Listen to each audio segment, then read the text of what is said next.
over 35 books, professor emeritus at UW-Madison, and has a wonderful family farm down in Wild Rose, and just a great guy. So thank you so much, Jerry, again for coming, and Jerry Apps.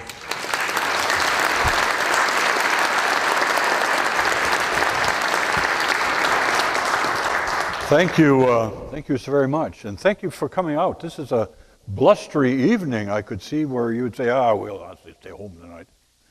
We're going to be talking about Christmas on the farm in just a little bit, but before I do that, a couple of announcements.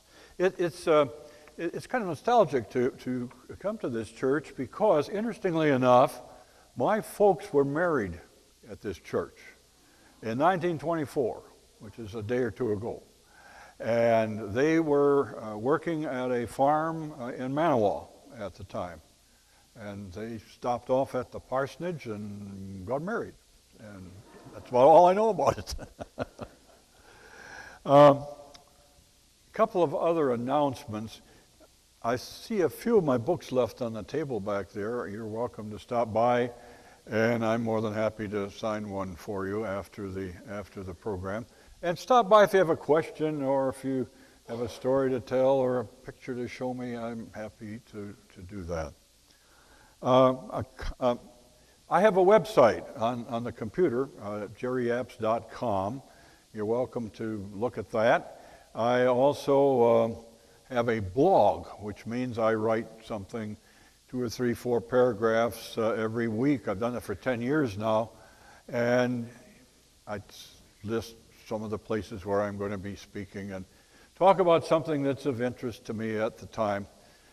Anyway, people say, every so often someone will come up to me and say, I really like your blog, and I'm encouraged by that, and I say, well, what do you like about it? It's short, which it is. A comment about the TV shows. I've done 4 so far. Have any of you seen any of my TV shows? Oh, look at that. That's fantastic. Never Cursed the Rain was one that was on most recently. Some of you probably have seen it. And I don't know if you noticed or not, but a good part of that show was filmed at Hartman Creek Park. I don't know if you noticed that, but it was. And we made it look like the boundary waters of northern Minnesota. Yeah, really, that's what I was talking about, and it was Hartman Park that was in the background. And they let us into a part where most folks don't get to visit, and it was very quiet. And that you maybe recall there was a mallard duck showing off in the background.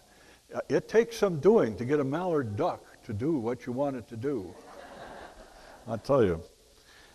The land with my 2 grandsons was one that we did a year ago. Any of you see that one, The Land? Oh, a bunch of you. Just a comment on the 2 grandsons and what they're up to these days. Josh, the older one in the show, is graduated from UW-Madison in environmental science. Environmental sociology. He's now in law school in Denver, wanting to become an environmental attorney, which is kind of interesting. And then his brother, the taller one, Ben, he'll be graduating from UW-Madison in the spring, and his degree is in it's microbiology engineering. It's something that after the 3rd sentence he begins to explain it. I say, Ben, you've lost me. So he does chromosome splitting and all that sort of stuff.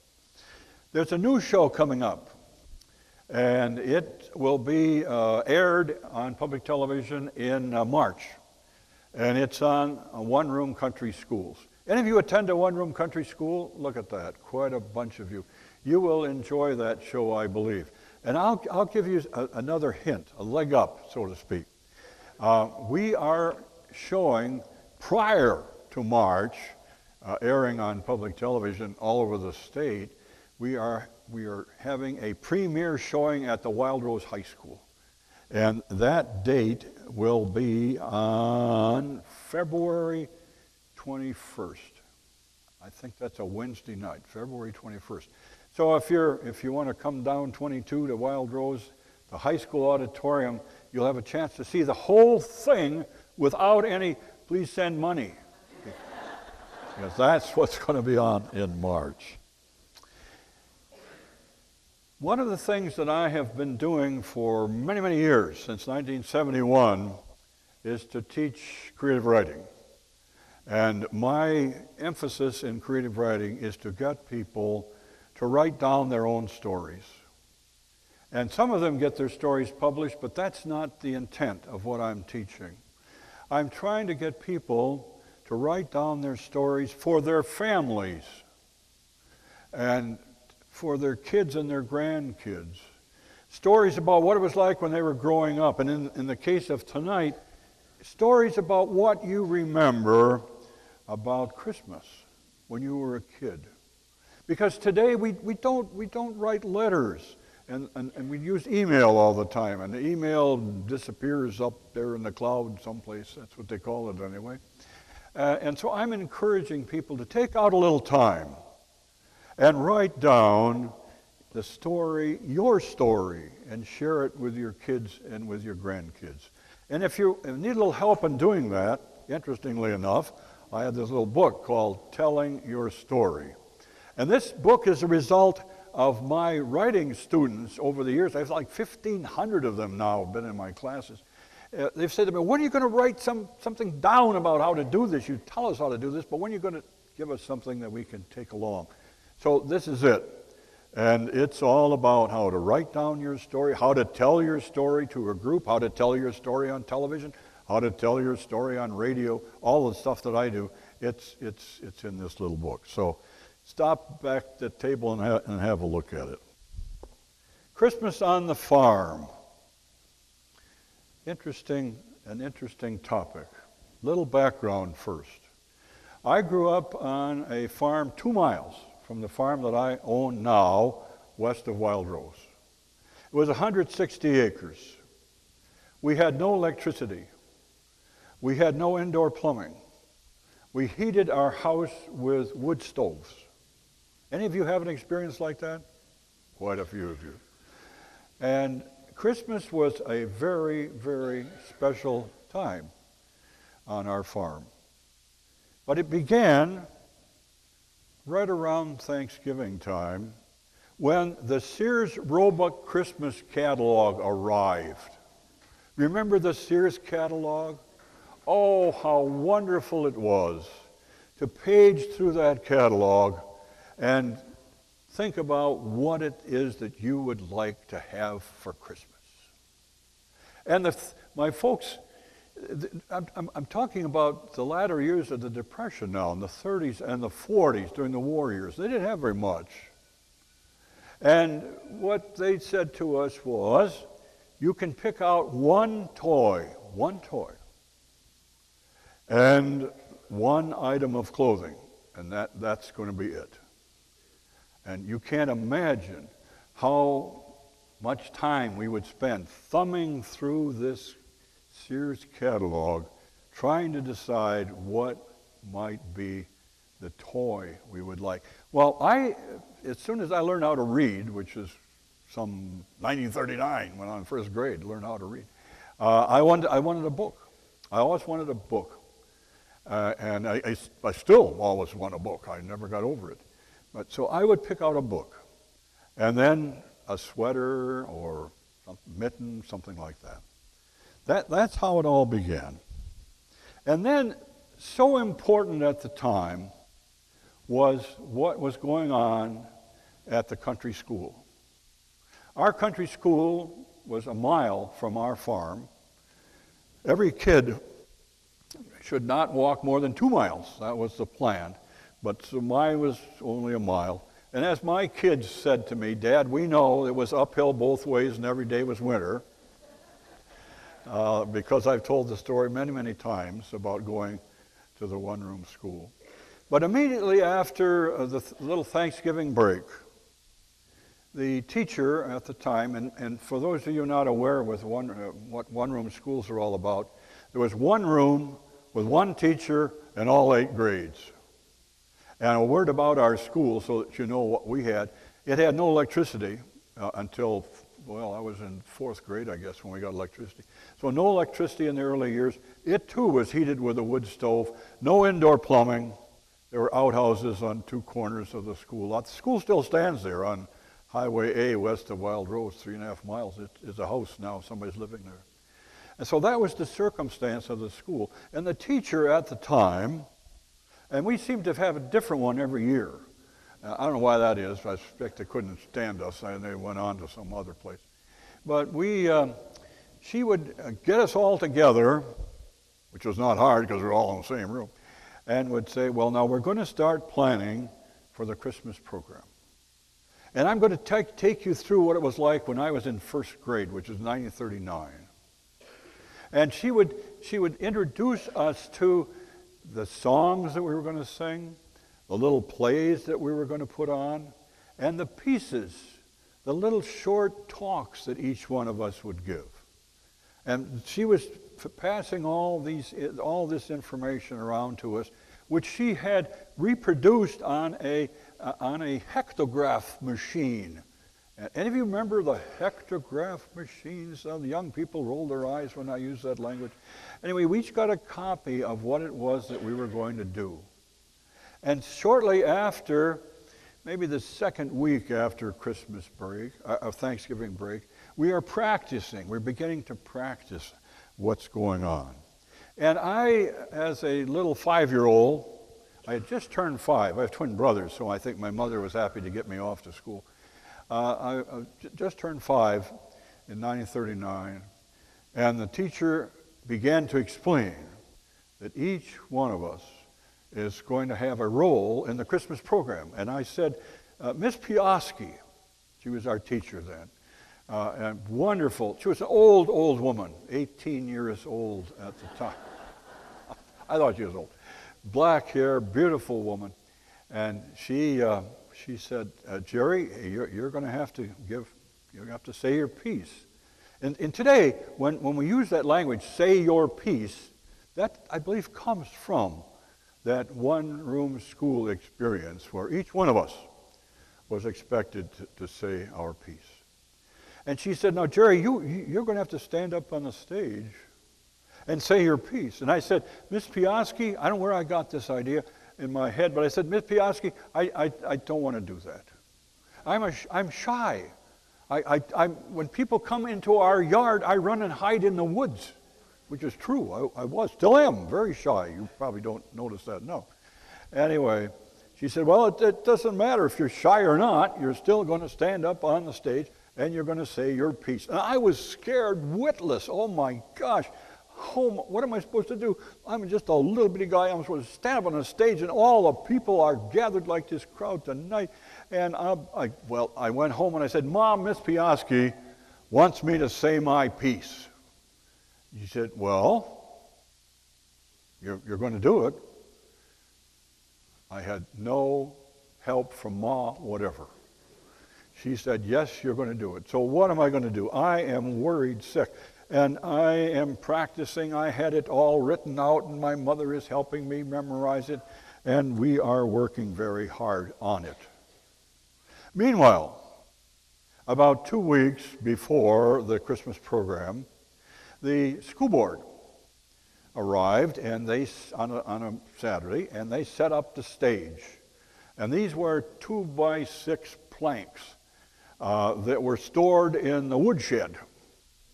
And they brought them down and put them on sawhorses, and they were about 18 inches or so off the floor, and that was our stage.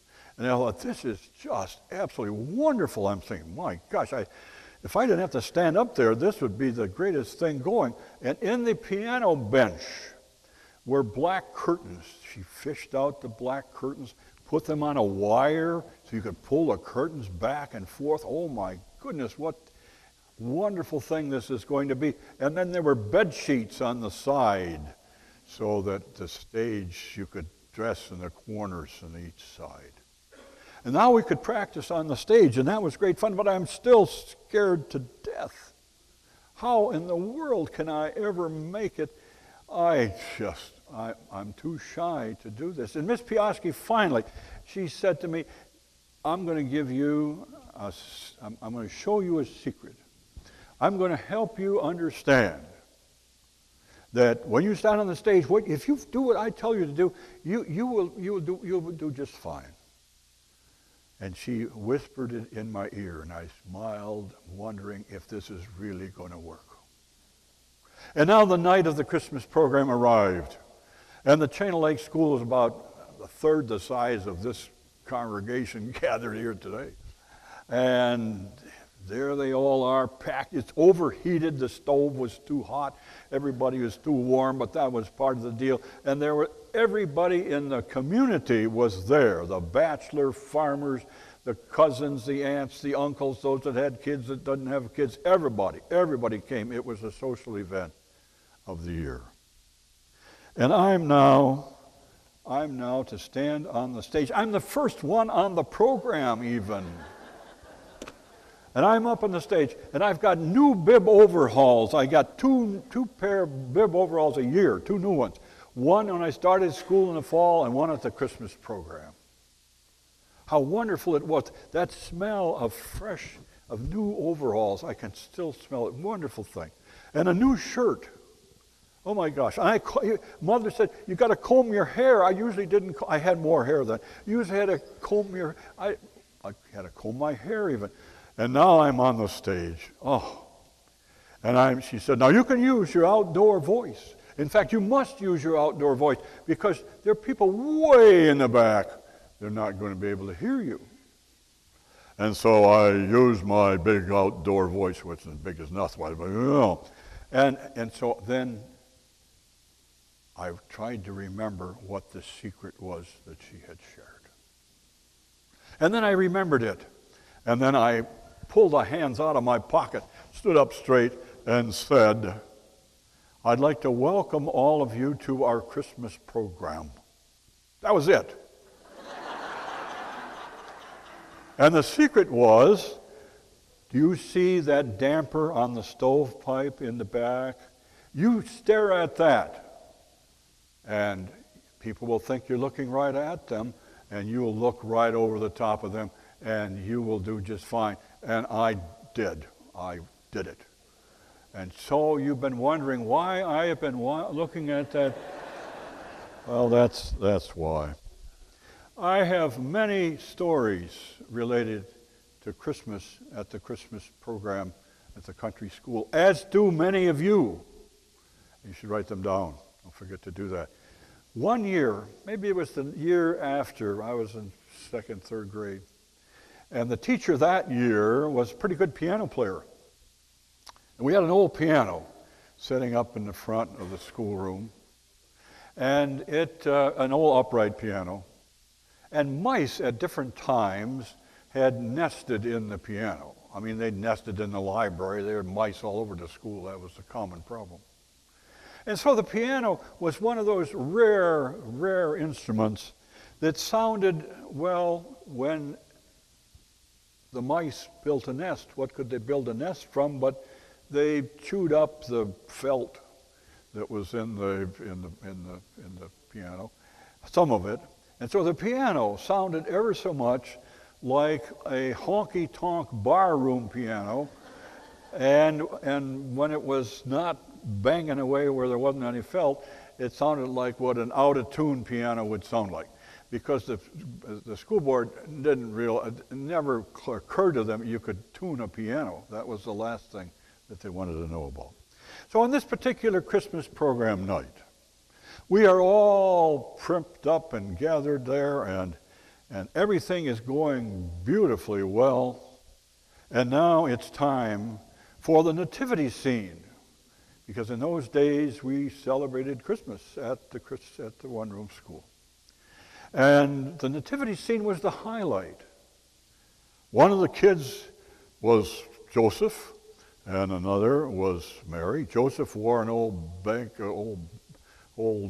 bathrobe, and Mary had a sheet over her head with something wrapped around it.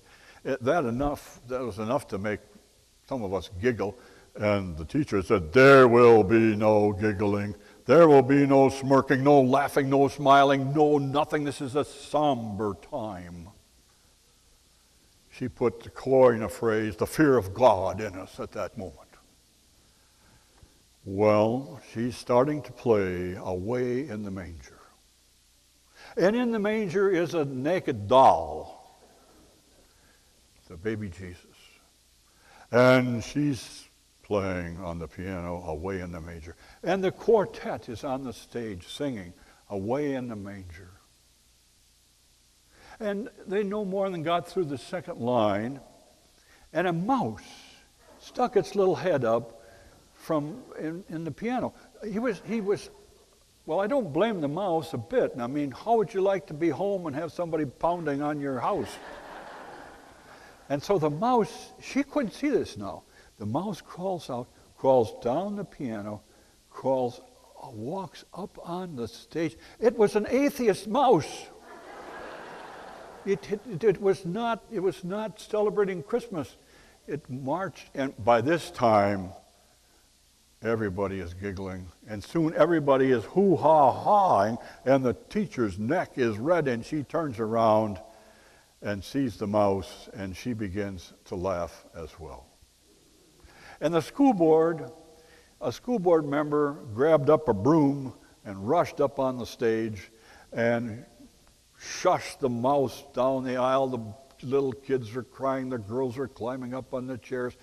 It was one of those nights that you just never forgot. And when people say, what do you remember about the Christmas program at the China Lake School? Let me tell you about the mouse and the piano. They all remember it. And there was another night, another Christmas program night that I remember well, where the school board members, they played tricks on each other, so to speak. And we had butchered, as we did every fall, a pig. And my dad saved the pigtail. It was a great big old long hairy pigtail. We ate about everything else on the pig, but this big old long hairy pigtail. And my dad decided that would make a fine present for Bill Miller. So he wrapped it all, put it in a box and wrapped it all up. Bill Miller had his own idea that my dad wasn't aware of. And so he had his present all wrapped up as well. And now at the end of the Christmas program, Santa Claus always arrived. Highlight of the event. And Santa Claus would run around the schoolhouse 2 or 3 times, yelling Merry Christmas and jingling his sleigh bells. And the little kids were sure that he had arrived on his sleigh, and he would burst into the schoolroom and yell a Merry Christmas to everybody, and the babies would all start crying. And anyway, it was a joyous time because now Santa had this great big bag of peanuts and other little presents that he gave to us. And he handed the present to Bill Miller. And Bill opened it up, and here's this great long hairy pigtail. And everybody's hooting and hollering and thinking that's just the most wonderful thing that ever could have happened. And then my dad opened the present from Bill Miller, which had been in a matchbox. He opened the matchbox and a sparrow flew out. Now that was one of the most creative presents I ever saw. This sparrow flew up and landed on the wire where the screen was for the stage. And then the school board, neither my dad or Bill Miller, the other school board member, had to get this sparrow out of the schoolroom. So anyway, that was another memorable Christmas event. But now I want to shift to going home. And what was Christmas like at home on the farm, back especially during the 40s. And most of you, well, not most of you, some of you remember the 40s and remember that we had sugar rationing and gas rationing and tire rationing. And it was a tough time in many ways.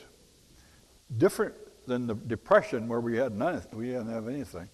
But during the war, at least the prices had come up a little bit, but we didn't have much of anything. And so the Christmas was always kind of a somber time. By the way, this day, December 7, 1941, was when Pearl Harbor was bombed by the Japanese. How many of you can remember that? Yeah, I remember that very well. That's a story to write down, by the way. That was the beginning of World War II. Today, December 7th, 1941. First thing we would do about a couple of weeks before Christmas at home would be to go to the windbreak on the west side of the farm where we had planted pine trees. And we would select one of those trees for a Christmas tree.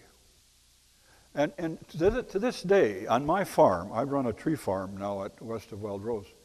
A week ago, the grandkids, my kids, we were out there trying to pick out a Christmas tree. It's the most wonderful experience in the world because nobody can agree on what would be the right Christmas tree. And the other thing about it is that we've planted like 12,000 trees, so to sort through 12,000 trees to pick one out that makes a perfect Christmas tree becomes quite a challenge.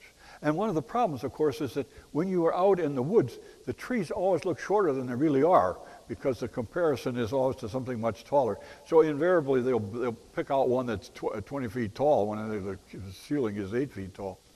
So but that's what we were doing when I was a kid, too. We would cut this Christmas tree, drag it home, and set it up. Now, we had no electricity, so there were no lights.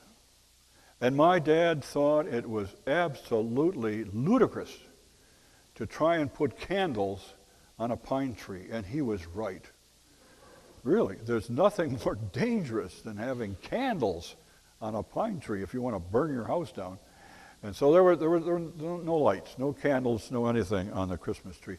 But my mother had saved these great big bulbs, which you can still buy today, and we would hang those on the tree. And that was great fun. And we might pop some popcorn and string that, put it on the tree. Nothing fancy, but that's what we did.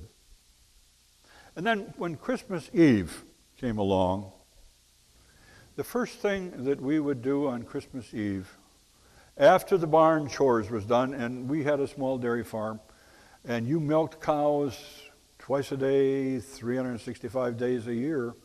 A lot of people, when I talk to urban groups, they don't understand that you don't take the weekend off. You don't take 2 weeks vacation in the summer. You are there twice a day, every day, whether it's Christmas, Easter, or whatever it is. So we'd go out in the barn, and we would do the barn chores, and then we would come in the house, and my mother would make a big batch of oyster stew. And if you have a chance to stop and look at my cookbook that my daughter and I have recently published, Old Farm Country Cookbook, I have a whole section in there on Christmas recipes, including the recipe for oyster stew. And let me ask you all, how many of you have oyster stew on Christmas? Yeah, quite a few of you. Interestingly enough, my family has a German background, and that seems to be very German. My wife has a Scandinavian background, and it's in their family tradition as well. They've over the years have always had oyster stew. We still do.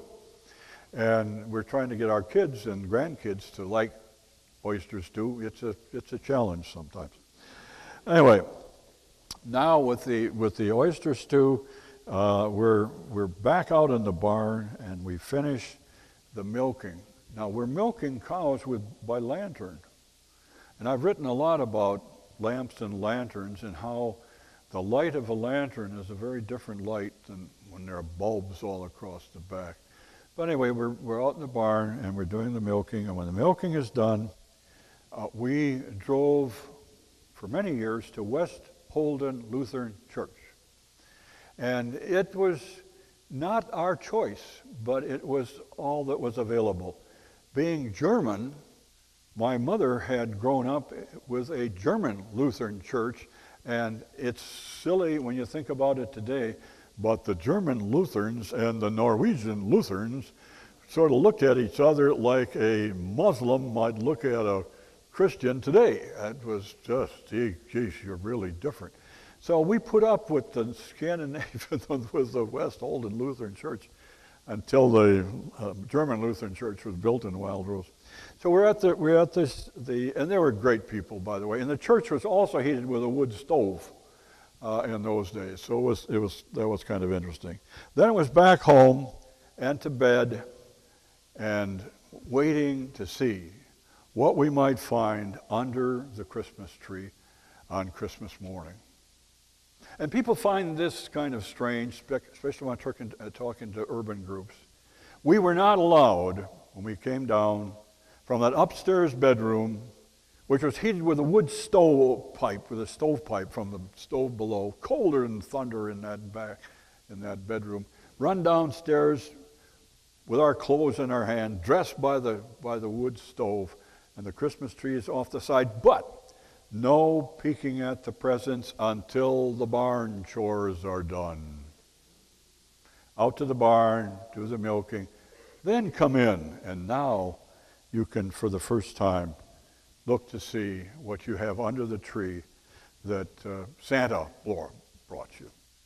And there would be one piece of clothing, a sweater, new mittens, some wool socks, something that we'd picked out from the Sears Roebuck catalog. But one year my brother Donald, and I should back up a little bit, I have a whole chapter in the cookbook on wild game cooking. We depended on squirrels and rabbits and pheasants and venison for a major part of our food supply in those days. That's just the way it was, as well as fish. We did a lot of ice fishing and depended on fish for our diet.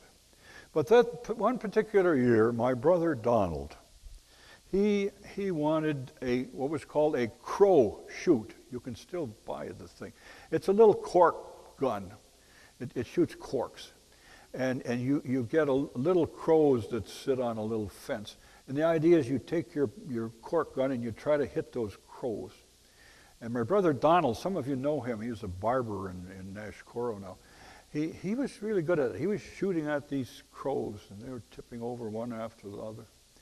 And my dad was sitting by the stove, the old round oak heater, and he was smoking a cigarette, which is what he did in those days.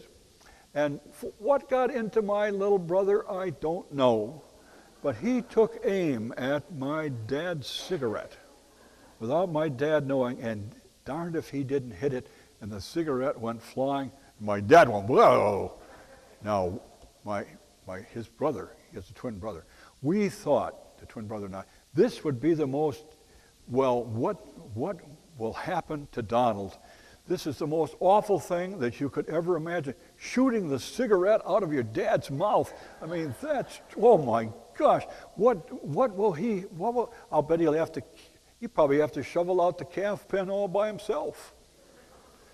Those of you with farm backgrounds will know what that means, to shovel out the calf pen in the dead of winter.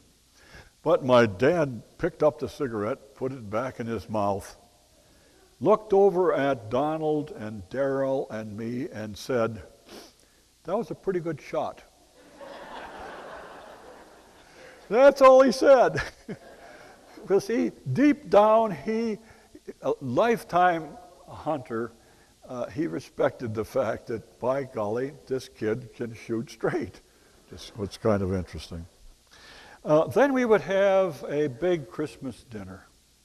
And oftentimes we'd invite the relatives, the cousins, and we would all sit around the table. We've got, in the cookbook, I've got the menus for some of these Christmas dinners that we had, and the recipes for the food. And it was right up there with the threshing dinner and Thanksgiving. That Christmas dinner was a wonderful time as you talked and met with your relatives that you didn't see all that often. And then after Christmas, after the noon meal, and my mother would do that almost every year. She would do this. Neighbors half a mile away, Alan Davis was his name. He lived alone with his daughter. His wife had died several years previous. And if people were poor, Alan Davis would be the poorest of the poor. They had absolutely nothing. They had a stony, all of our farms were stony and hilly and not very productive. And he had a few skinny Guernsey cows. and no electricity, and none of us had electricity. He had absolutely nothing. And my mother knew, his daughter stayed with him after the mother died. Catherine, she stayed with him, took care of him.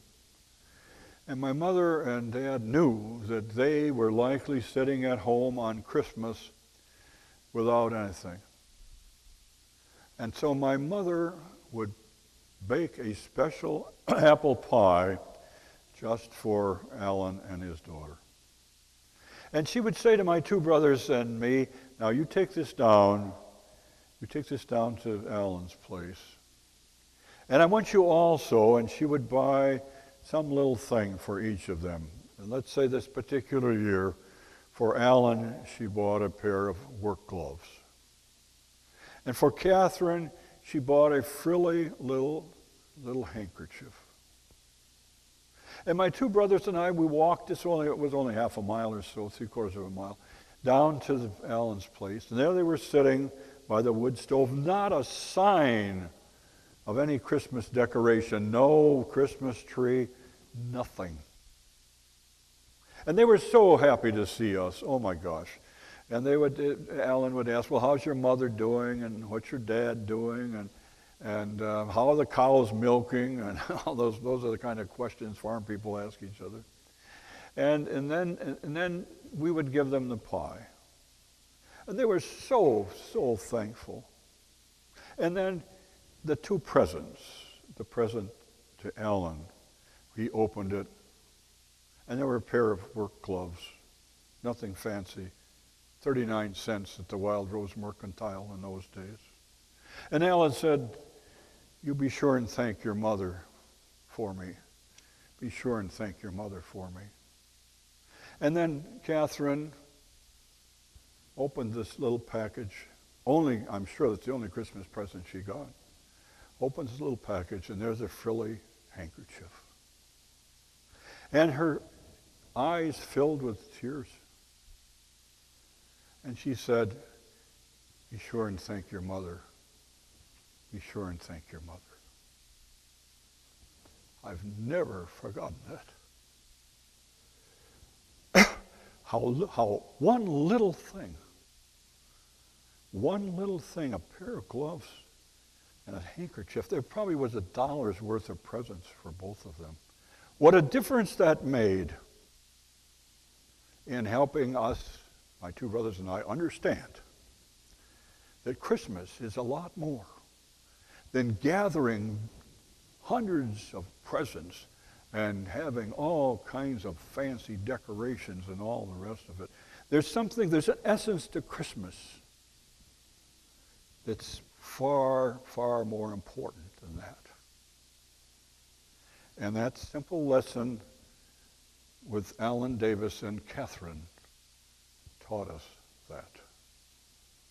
And so now with Christmas vacation, we went ice fishing at Mount Morris Lake every day. Every day. You could catch, I think the limit was 5 northern pike in those days. You could have 2 tip-ups and 5, you could have 5 northern pike. And we would sometimes come home with 10, 15 fish and clean them and freeze them, and we had fish, fresh fish all winter long. And it was great fun. And there's, again, in the cookbook, I have a picture of the ice fishing gang at Mount Morris Lake. By this old shanty that we pulled down there, it had been a sleigh coop. And let me explain what that is for just a moment. During the Depression, we grew a lot of potatoes. Just a potato area around here, too.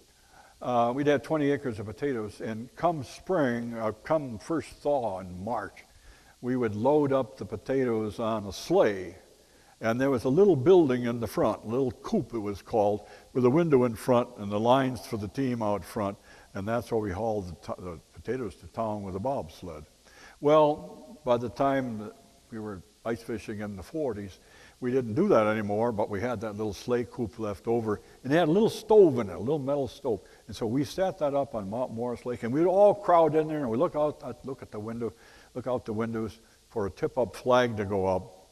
And anyway, in the picture we have the Kolka boys, Jim and David Kolka, and Frank, their father, and my two brothers and I. It's just a wonderful picture. If you take the, any of you see the DNR magazine, that picture is in there. In the front page of the DNR magazine is a story about our ice fishing exploits, and that picture is in there. So I think at this time I'm going to stop and ask you if you have any questions or any of you have a story to tell, especially if you have a Christmas program story, anything at all. So anybody want to start with a question or a comment about Christmas programs, about Christmas and your family and what you did that was special? I'd like to hear that right now. We have a few minutes to do that. Way in the back, nice and loud. Some of you probably went there, and every year the 56 kids and Mrs. Beaver would go put together the Christmas program, and we'd go to King. And they had an amusement hall in King.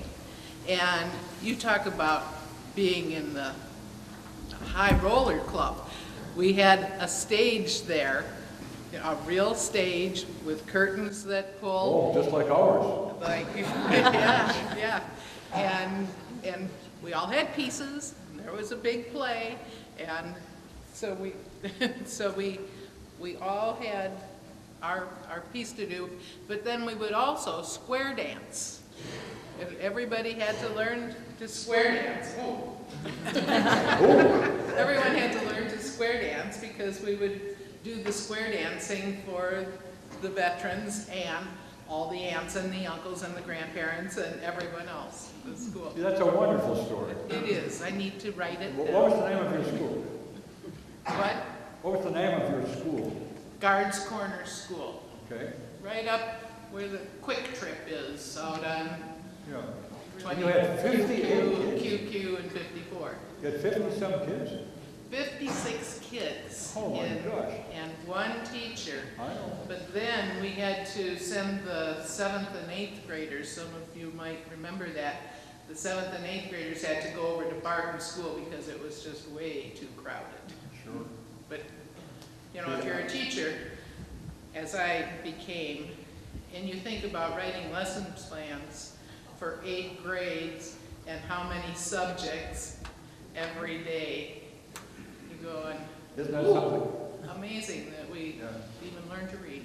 I have, I don't have it along with me tonight, but I have a book on one-room country schools where I interviewed, 20, 30 former teachers, and they have the most wonderful stories to tell about the very things that you're just mentioning. And it seemed, my daughter, who helped me with the cookbook, is a second grade teacher. She's been, 30 years, I guess, she's been teaching. And she can't believe, as she researched, she wrote a little book for kids on one-room schools, how one teacher could do what they had to do in those days. Mind you, in our school, and this is not an exaggeration, the teacher was not only teaching all 8 grades, but she, and most of the time they were women, she was the recreation director, she was the social worker, she was the nurse, she did it all. Without a telephone or electricity or anything. You wondered how in the world they could do it. Somebody else with a comment or a question. Yes, this gentleman right here. You're going to get a microphone in just a second.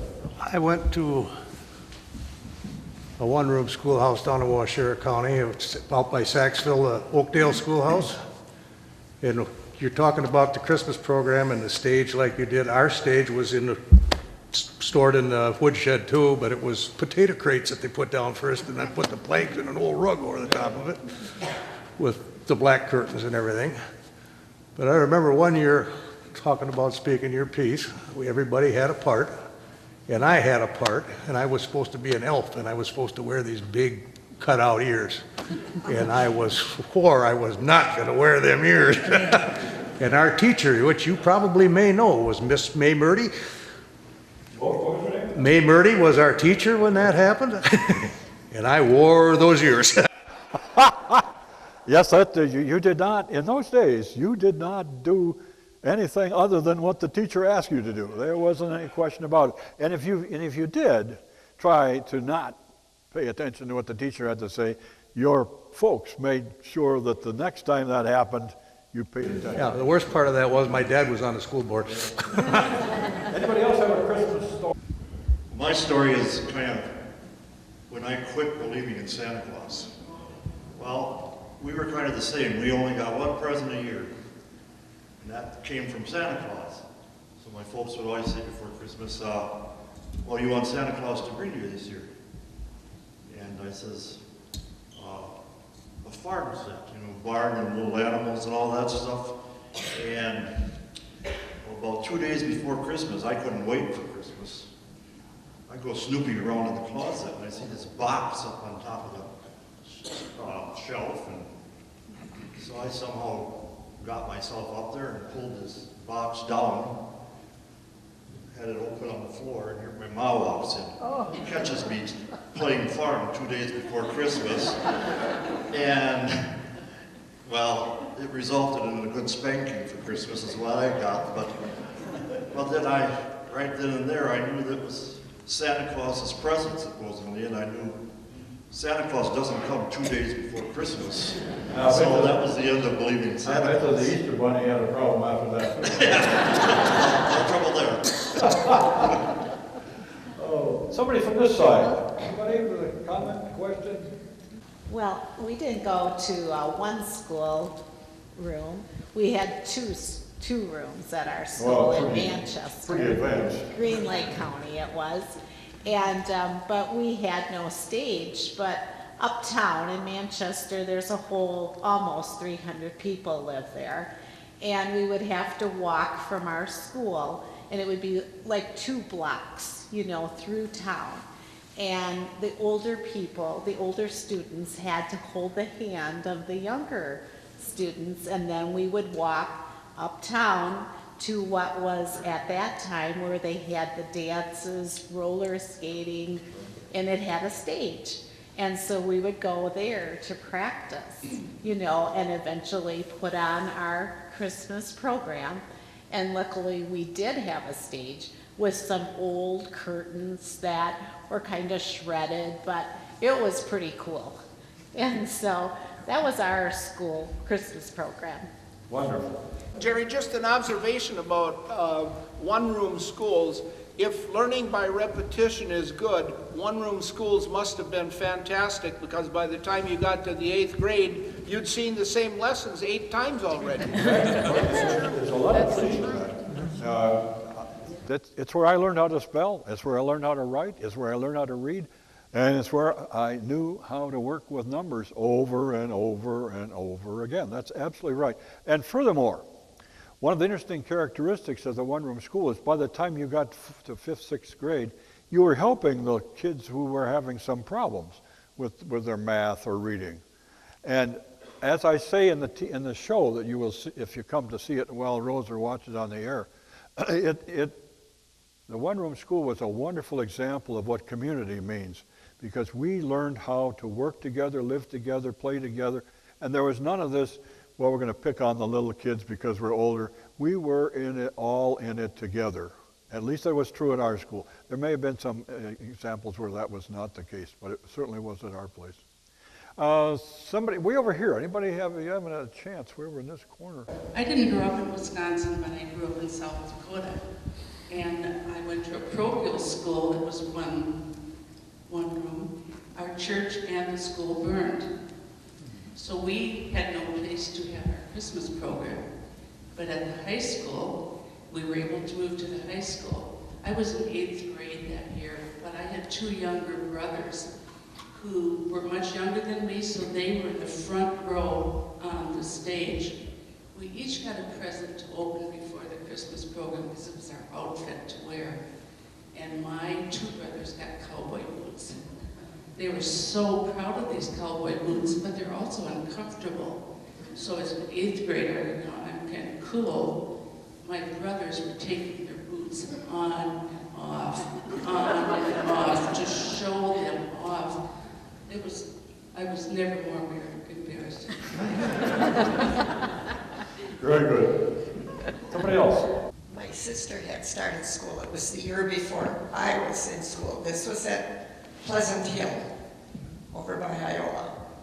And for some reason, my dad disappeared. Well, pretty soon, Santa Claus came. I looked at my mother and I said, "Where's Daddy?" Well, she didn't know. He must have gone to the outhouse. Well, here comes Santa Claus. And I said, "Look, Mama, Santa Claus has got shoes just like Daddy."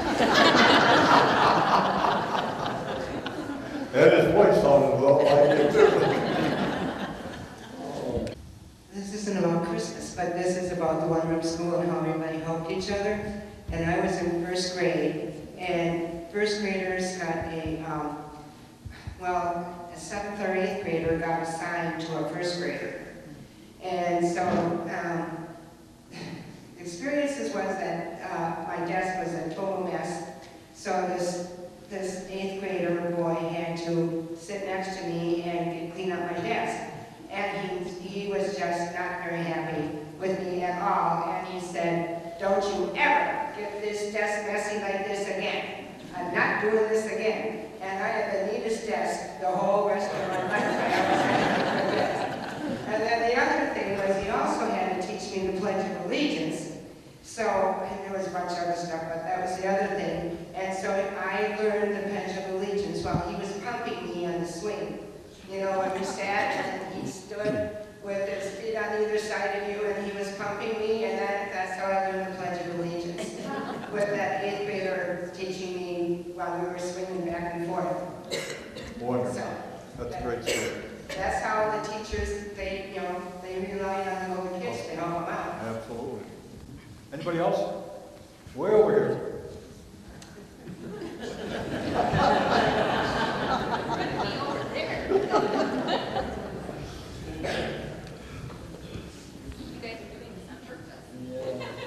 We attended a German Lutheran grade school, and Christmas Eve was always all of the children coming together and singing our Christmas carols in German. And it was really something great to remember. Do you remember them? Any of them? Stille Nacht, Heilige Nacht, Alles Schläft, Einsenbach. There are some. They're just there forever. That's wonderful.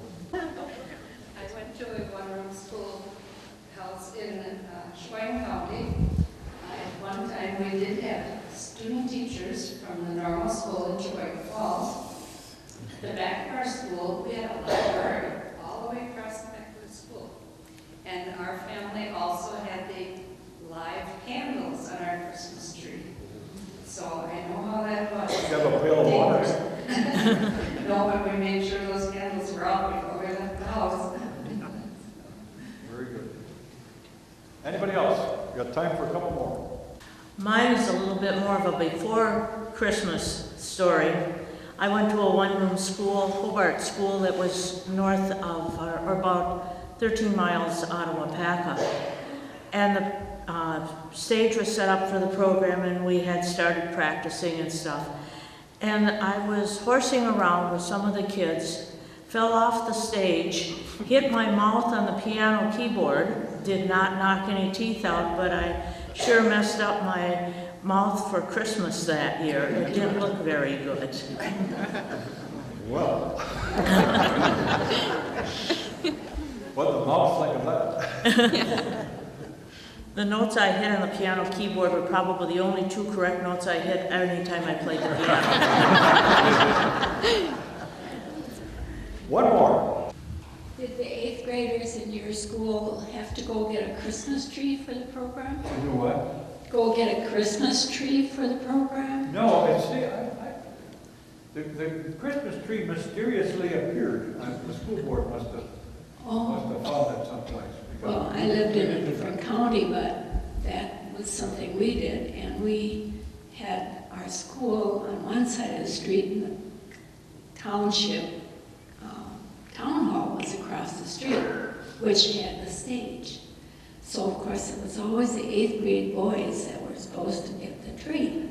Yeah, that's a good Well, one year, somehow, I guess they either found a bottle or some bottles of, well, alcohol, I assume. And And they didn't come, and they didn't come home with the tree. These are 8th graders you're speaking about. Yes, 8th graders that were supposed to graduate this spring. But, Were these relatives of yours? surprisingly, I happen to know one of them. So that was kind of a different twist to our Christmas program that year. Well, I think we're going to end it with that, and I want to wish everybody a very Merry Christmas, and thank you for coming out tonight. And if you want to come down to Wild Rose in February and see some more about one-room schools, well, we'd be more than happy to have you come there. Thank you very much.